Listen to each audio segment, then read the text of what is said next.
Ayan katsabi, bali gumawa ko ng putupaw panghapunan. Bali ganyan lang ang paggawa ng putupaw. Lagay lang tayo dito sa ating molder ng ayan, ng puto mixture. Tapos lagyan natin ng giniling. Tapos lagyan ulit natin ng mixture.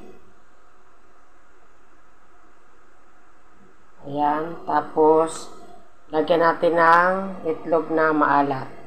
Ayan. Ayan na siya. Gano'n na.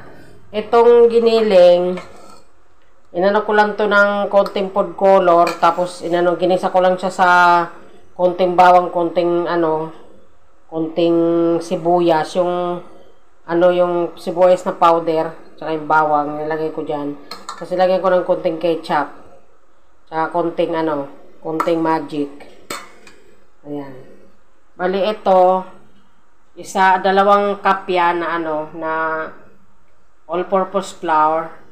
Tapos, dalawang kutsarang ganito, baking powder. Tapos tansyahin nyo lang yung tubig na hanggang maging ganito yung mixture niya. Kasi madali na lang magdagdag kapag sa kalahati ata nilagay ko nitong tubig. Tapos, 1 cup ng asukal. Yung cup na or 6 tablespoon ng asukal. Tapos medyo palsahin muna ng 30 minutes. Tapos mamaya pagka kumulo, yung ating ito kumukulo na siya. Isalang na natin to ng siguro mga 12 to 15 minutes kasi malalaki yung niya, malalaki yung mixture niya. Ito na nga katsyabs yung outcome ng natin. Outcome ng ginawa nating puto.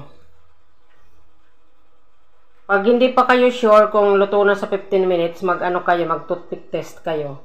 Pero ako, hindi na ako nag-toothpick test kasi kabisado ko naman na siya sa 15 minutes. Basta yung apoy niya lang.